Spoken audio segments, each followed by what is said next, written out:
Welcome to episode number 15 and நான் Sudharshan founder of Tamil Trader with 9 years of experience. So நம்ம last கிளாஸில் passive investingனா என்ன அப்படின்றத டீட்டெயிலாக பார்த்து முடிச்சோம்.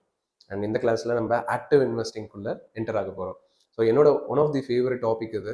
ஏன்னா ஆக்டிவ் இன்வெஸ்டிங்கில் வந்து நிறைய விஷயங்கள் நம்ம வந்து தெரிஞ்சுக்க முடியும், மார்க்கெட்ஸை வந்து புரிஞ்சுக்க முடியும், எல்லாமே நம்ம டீட்டெயிலாக பார்க்க போகிறோம். அதுக்கு முன்னாடி என்னோட ஃபேவரட்டான ஒரு செக்மெண்ட் அருண் அட்டாக் 2935 அவர் என்ன சொல்லியிருக்காருன்னா, ப்ரோ தேங்க்யூ ஸோ மச், 2 இயர்ஸாக ட்ரேடிங் பண்ணிட்டு தான் இருக்கேன், பண்ணதில் பெரிய லாஸ் கொடுத்துருக்கு எனக்கு, இதுக்கப்புறம் முழு நம்பிக்கை வரும்னு நான் நம்புகிறேன், பெஸ்ட் கிளாஸ் யுவர் ப்ரோ அப்படின்னு சொல்லியிருக்காரு. So thank you so much Arun attack 2935 for commenting.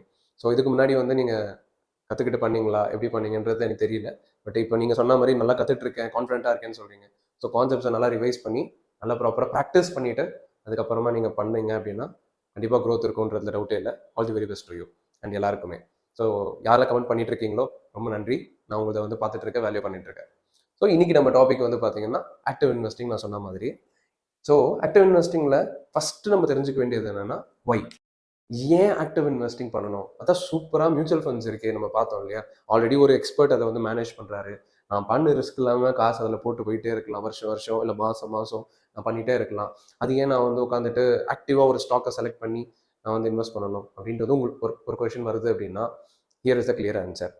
நம்ம இன்வெஸ்டிங்லேயே, அதாவது ஒரு ஒரு நம்ம எல்லா இன்வெஸ்ட்மெண்ட்ஸும் பார்த்தோம், gold, real estate, mutual funds, bonds, இந்த மாதிரி நிறைய இருக்குது அப்படின்ட்டு பார்த்தோம்.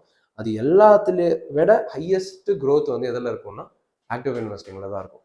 அதுக்கு எக்ஸாம்பிள் தான் ராகேஷ் ஜுன்ஜுன்வாலா எக்ஸாம்பிள் நம்ம வந்து முதல் எபிசோடில், இன்வெஸ்டிங்கோட முதல் எபிசோட்லேயே பார்த்துருப்போம், எந்த அளவுக்கு வளர்ச்சி அப்படின்றத பார்த்துருப்போம், கரெக்டாக. ஸோ அதனால் ஆக்டிவ் இன்வெஸ்டிங் யாருக்கு அப்படின்னு பார்த்தீங்கன்னா, கற்றுக்கிட்டு பண்ணுறவங்களுக்கு ஆக்டிவ் இன்வெஸ்டிங் ரொம்ப சூப்பரான ஒரு கான்செப்ட் தான், டவுட்டே கிடையாது. ஸோ அதையுமே நீங்கள் இந்த இடத்துல சூப்பராக லேர்ன் பண்ண போகிறீங்க வித் வெரி குட் எக்ஸாம்பிள். உங்களுக்கு இப்போ தெளிவாக புரிய போகுது. ஓகே, ஸோ இதுதான் வந்து ஆக்டிவ் இன்வெஸ்டிங்கான ஒரு மீனிங். இன்னும் ஸ்பெசிஃபிக்காக இன்னொரு விஷயம் சொல்லணும்னா, ஒரு ஸ்டாக்கை செலக்ட் பண்ணி அந்த ஸ்டாக்கில் நம்ம டேரெக்டாக இன்வெஸ்ட் பண்ணுறது தான் இந்த இடத்துல நான் ஆக்டிவ் இன்வெஸ்டிங்னு மீன் பண்ணிட்டு இருக்கேன். ஒரு ஸ்டாக்னு கிடையாது, மல்டிபிள் ஸ்டாக்ஸ், பட் நம்மளா செலக்ட் பண்ணுறோம், நம்மளா அதை வந்து தேர்ந்தெடுக்கிறோம், அதுதான் இந்த இடத்துல இம்பார்ட்டன்ட். ரெண்டாவது விஷயம் என்னன்னா, ரிஸ்க் இன்வால்வ்டு. அதாவது இப்போது ஆக்டிவ் இன்வெஸ்டிங்னு வந்துட்டா அதுவும் மியூச்சுவல் ஃபண்ட்ஸ் மாதிரி ரொம்ப ஈஸியாக இருக்குமோ அப்படின்னு நினச்சோன்னா இல்லை. இதுதான் நம்ம வந்து ஃபஸ்ட்டு புரிஞ்சுக்கணும். ஆக்டிவ் இன்வெஸ்டிங்கில் வந்து நம்மளா டிசைட் பண்ணி எடுக்கிறோம், நம்மளா தான் வெளியிலையும் வரப்போகிறோம், என்ட்ரி எக்ஸிட் எல்லாமே நம்ம தான் மேனேஜ் பண்ண போகிறோம் போது இந்த இடத்துல வந்து நம்ம ரொம்ப ரிஸ்க் பற்றி தெளிவாக தெரிஞ்சிருக்கணும். ஸோ யூஸ்வலாக என்ன நடக்குது அப்படின்றது நான் காட்டுறேன். 2 எக்ஸாம்பிள் பார்க்குறோம் இந்த இடத்துல, டைட்டன் அண்ட் எஸ் பேங்க். இப்போ டைட்டன் நான் ஃபஸ்ட்டு காட்டுறேன்.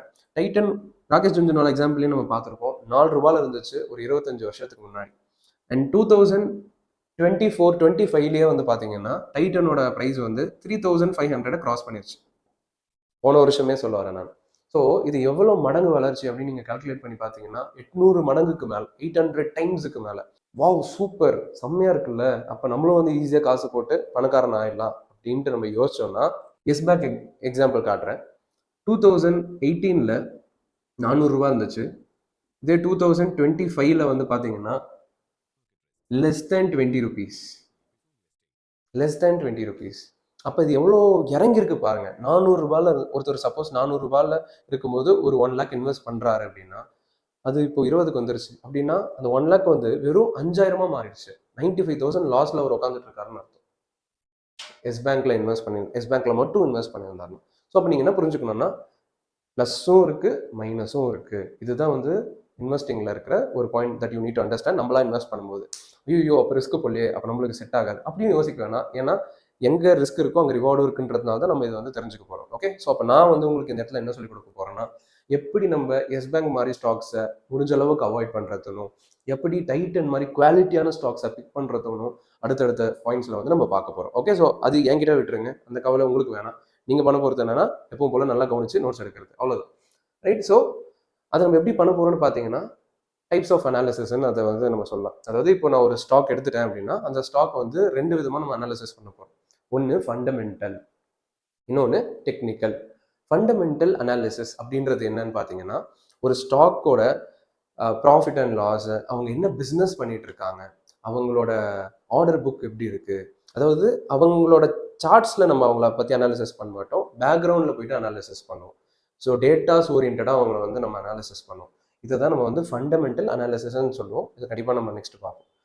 இதுவே டெக்னிக்கல்ஸ் அப்படின்றது என்னன்னா, நம்ம ஒரு ஸ்டாக்கை வந்து சார்ட் மூலமா அனாலிசிஸ் பண்றது வந்து டெக்னிக்கல் அனாலிசிஸ்ன்னு சொல்லுவோம். கம்ப்ளீட்டா சார்ட் மூலமா. ஓகே. இப்போ இது ரெண்டுத்துல எது பெஸ்ட்? இல்ல எதனா ஒண்ணு பண்ணா போதுமானா இல்ல. நீங்க ஒரு லைன் புரிஞ்சுக்கணும். ஃபண்டமெண்டல் அனாலிசிஸ் எதுக்குன்னா ஒரு ஸ்டாக்கை வாங்கலாமா வேணாமான்னு டிசைட் பண்றது ஃபண்டமெண்டல் அனாலிசிஸ். அந்த ஸ்டாக்கை எப்போ வாங்கணும்னு டிசைட் பண்றது டெக்னிக்கல் அனாலிசிஸ். நான் திருப்பி ரிப்பீட் பண்றேன். Whether you want to buy a stock or not அப்படின்றது ஹெல்ப் பண்றது fundamental. Where to buy or when to buy the stock அப்படின்னு ஹெல்ப் பண்ணுறது வந்து டெக்னிக்கல்ஸ். ஸோ இப்போ எக்ஸாம்பிள் நான் வந்து ஒரு ஸ்டாக் எடுக்கிறேன். அந்த ஸ்டாக் இந்த ப்ரைஸில் நான் வந்து வாங்கணும்னு நான் வந்து எப்படி தெரிஞ்சுக்கிறது தான் டெக்னிக்கல். ஸோ அதனால் நம்மளுக்கு ரெண்டுமே தேவை. ரெண்டுமே நம்ம கற்றுக்க போகிறோம் அடுத்தடுத்த கிளாஸஸில். ஸோ இந்த கிளாஸில் நீங்கள் வந்து ஆக்டிவ் இன்வெஸ்டிங் பற்றி ஸ்டார்டிங் புரிஞ்சிருப்பீங்க. அடுத்த கிளாஸஸில் நம்ம இன்னும் டீப் டைவ் பண்ணி பார்க்க போகிறோம் எல்லாமே.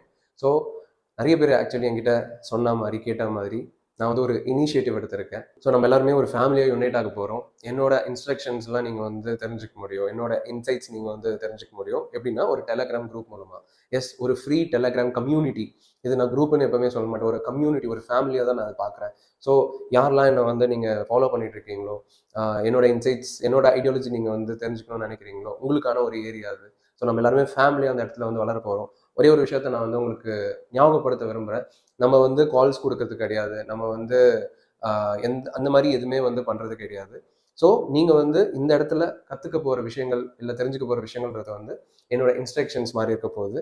அதாவது இப்போ நான் வந்து உங்களுக்கு ஏதோ ஒரு விஷயம் சொல்லணும்னு நினைக்கிறேன் அப்படின்னா கண்டிப்பாக நான் வந்து அந்த இடத்துல ஷேர் பண்ணுவேன். நீங்கள் வந்து பார்த்தீங்கனாலே உங்களுக்கு வந்து ஒரு கிளாரிட்டி வரும். ஸோ நம்ம ஒரு ஃபேமிலியாக வளர போகிறோன்றதுல வந்து டவுட்டே கிடையாது. ஸோ கீழே டெலிகிராம் லிங்க் கொடுத்துருக்கேன். ஃப்ரீ குரூப் ப்ரெஸ் பண்ணி ஜாயின் பண்ணிக்கோங்க. அங்கேயும் சந்திப்போம். அடுத்த வீடியோலையும் சந்திப்போம். நன்றி.